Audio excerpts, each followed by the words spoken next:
Welcome students. अर्धवार्षिक परीक्षा 2024-25 में कक्षा 8 विषय हिंदी का पेपर मैं आपके लिए लेकर के आया हूँ। बहुत ही इंपॉर्टेंट पेपर है और आप सभी को हिंदी के अंदर बहुत सारे क्वेश्चन इसमें से हुबहू मिलेंगे। पहला क्वेश्चन है, बदलू के आंगन में किसका पेड़ लगा हुआ था? तो यहाँ पर आपका सही उत्तर होगा ए, आम का पेड़ था। ठीक है, और आपका सही जवाब हो जाएगा। निम्न में से कौन सा शब्द संज्ञा है? हरा, पतला, सबा या गहरा? तो सही उत्तर होगा आपका स, सभा। ठीक है, क्योंकि बाकी हरा, पतला और गहरा तीनों ही क्रिया शब्द है। तीसरा पूछा है, फलना फूलना का अर्थ है? तो फलना फूलना का अर्थ होता है उन्नति करना या प्रगति करना।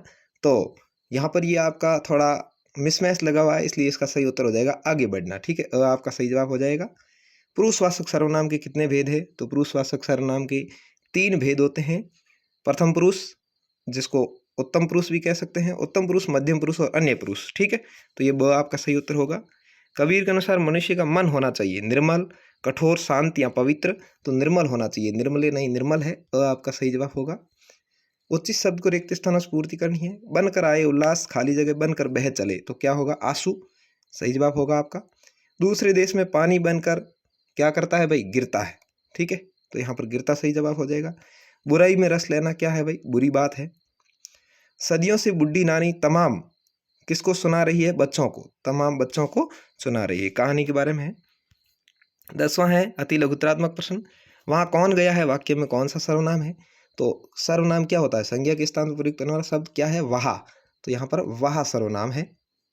निम्न के विलोम शब्द लिखना है। अनुकूल, अनुकूल को कहेंगे प्रतिकूल। ठीक है, अनुकूल का विलोम क्या होगा? प्रतिकूल होगा। इसका आप लिख देंगे प्रतिकूल। गुप्त, गुप्त का विलोम शब्द होगा, वो होगा गुप्त का होता है प्रकट।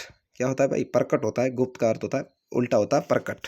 ठीक है, 12वां है, निम्न का पर्यायवाची शब्द लिखिए। नदी, यहाँ 2-3 लिखने नहीं है आपको, एक एक शब्द ही लिखना है, ज़्यादा लिखने की जरूरत नहीं, आप चाहें लिख सकते हैं। तो नदी का होता है सरिता और इसको कह सकते हैं आप तटीनी। ठीक है, सरिता या तटीनी, ये इसके हो जाएंगे पर्यायवाची। दूसरा पूछा है मनुष्य, मनुष्य का होता है मनुज। ठीक है, मनुष्य का होता है मनुज, आदमी, इस तरीके से आप लिख सकते हैं। अगला है, प्रकृति के माध्यम से मनुष्य को क्या संदेश दिया गया है? तो प्रकृति के माध्यम से मनुष्य है वो निष्काम भाव से सेवा करने का संदेश दिया गया है। क्या है भाई? निष्काम भाव से, बिना किसी कामना के, बिना किसी लालच के, निष्काम भाव से सेवा करने का संदेश देती है। अगला है, क्रिया किसे कहते हैं? तो किसी कार्य का करना या होना पाया जाए उसे क्रिया कहते हैं। इस तरीके से आपको लिखना है।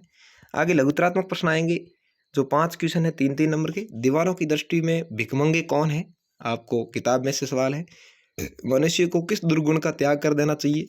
मनुष्य को कौन सा दुर्गुण छोड़ना, ये भी आप पाठ में से आया हुआ है।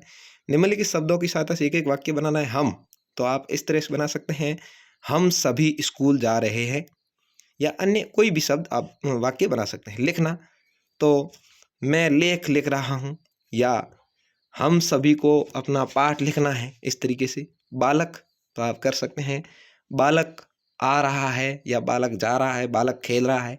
ठीक है, धरती, तो धरती हरी भरी है, इस तरीके से आपको वाक्य बनाना है। 18वां है, बदलू का चूड़ियाँ बेचने का तरीका क्या था? पाठ में से आया हुआ है। किन के जीवन में सुख और दुख का समान महत्व है? तो ये इस तरीके से आपको पाठ में से लिखना है। उसके बाद निबंधात्मक प्रश्न आपके आएंगे। 4 सवाल 4-4 नंबर के हैं।